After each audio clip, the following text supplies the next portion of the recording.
Okay, so as you can see, I finally finished up my front end loader. So before I get to the updates and the other things I ended up buying, actually I bought this yesterday, it came with a parts tractor, I'll show you that in a minute. First I'm going to kind of go through this loader. All the hydraulics on it is brand new, except for this cylinder right here. So we'll start at the front. I bought a 4 foot by 8 foot piece of 1/8 inch thick steel, and that's what that bucket was made from. It's welded all the way on every seam, so it will actually hold water. There's 3 layers right here for the actual cutting edge. The piece on the bottom, you can see it's welded on the bottom also. Piece on the bottom sticks out the farthest, then the piece in the middle, which is actually the bucket itself, and the top piece is back just a little bit. And then of course that's welded all the way across here. I have a video of this thing actually working because I use this pretty much all day today. So that's why it's dirty and everything. This hydraulic cylinder here came from a power steering system on a forklift. And so did the actual metal framing on here. That came from a forklift. That was the cab. So this part here was the front. This part actually overhang the front a little bit. And then there was a little bar that went there that I cut off. So you can tell that that was kind of the top because it has the little bars there to protect you. So how that cylinder mounts is basically it comes, pushes down, then that pushes the bucket up. And then of course it retracts and that dumps it, and then there's that chain that is right here. That keeps it from going too far, and you'll see that in the video that I actually have. I'm gonna upload that tomorrow of this thing actually doing work. Really tiny hydraulic pump. It looks real small. You can see from my hand it's actually tiny. So yeah, that's just ran from the engine, and even though that pump is small, it's actually really good.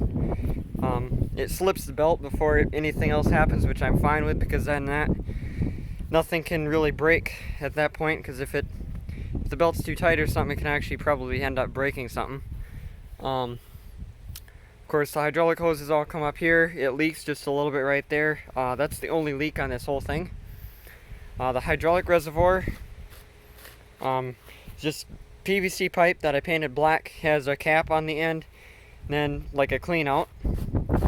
I have an elbow on the end of the hose, so that way when the fluid returns, it doesn't splash all over the place and come out the vent holes in this cap. Had to bend this one lever a little bit because when it was straight, these were just about touching. So whoever put that together, apparently they actually put this together crooked. I guess oh well. These cylinders here are also brand new. The whole loader lifts up to about right here, so as far up as I think I want without it flipping over. Right now I just have turf tires in the back that's filled with fluid. I actually ordered a set of brand new egg tires for it. So I'm just running these until that happens, when those show up. And then of course I'm going to fill those with fluid also, and then I'm probably going to end up putting a set of wheel weights on it. For weight in the back bucket, here I have a set of wheel weights that are for 8-inch wheels, so they don't fit. Then basically some flat weights that would bolt to the back hitch. I have 3 of those. And then basically whatever I could find that was metal that could slide in there or that was kind of heavy. So that is about it. If you've seen those red straps, what those do is those keep this from sliding forward, and actually it can snap the belt, because I did that. So that's all those red straps do, is they keep it from sliding forward. There's a stopper that's welded on there to keep that from going in.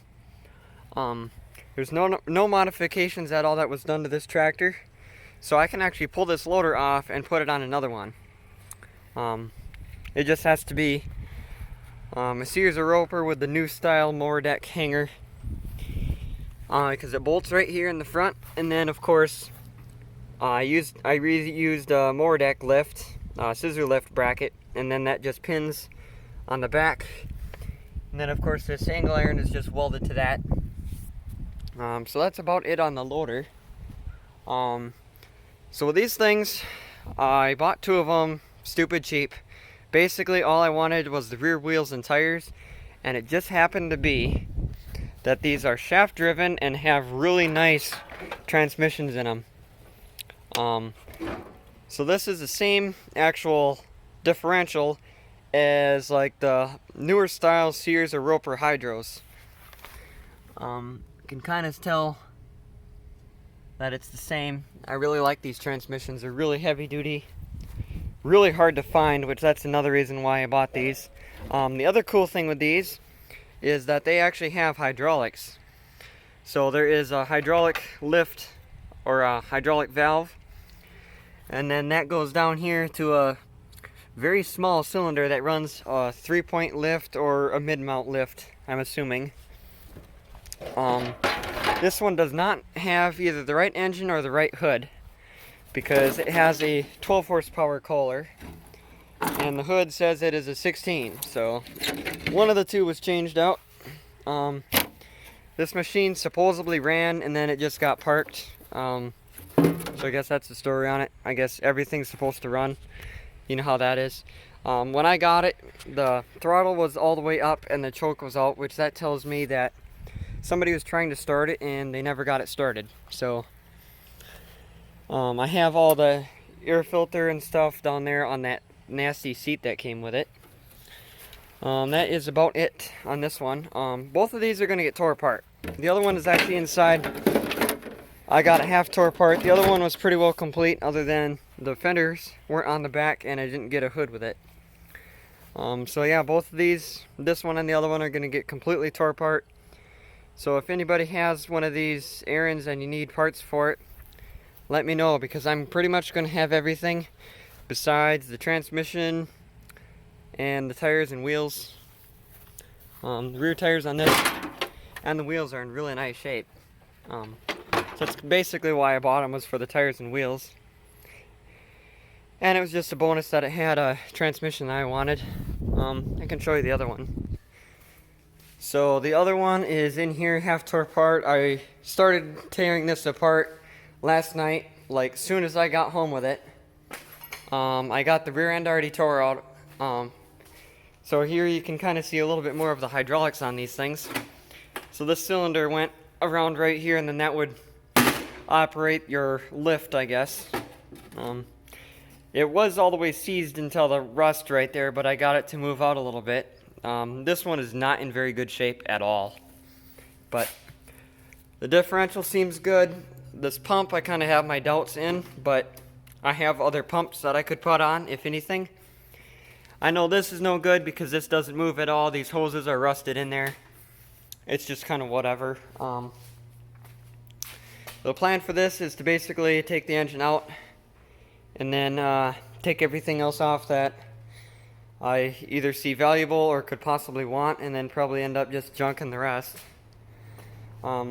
Something I thought was kind of funny, I started taking the engine out, and then for some dumb reason I took the bolts that hold the crankcase together instead of the actual bolts that mount it to the tractor, because the ones that actually bolt it to the tractor are pretty much impossible to get to. So now what I'll do is I'll probably drive my forklift in here, lift the top half of the engine out, and then unbolt the oil pan. And then I guess I can look through the inside of the engine. You can see there's a bunch of oil/water on the floor. I was going to pull the dipstick out, but it broke because it's so rusty. So yeah, that's about it. That's been going on. That's probably going to get a different pump, and then that's actually going to end up into this GT18 Hydrodrive, because the rear end that's in this is bad. So I'm going to end up eventually putting that one in here. And then that one that's outside, I'm not sure what I'm going to do with it exactly, but I have a few ideas in mind. So yeah, that's about it. And then I'll get a video up tomorrow, the next day, on the loader tractor actually doing work. So yeah, thanks for watching.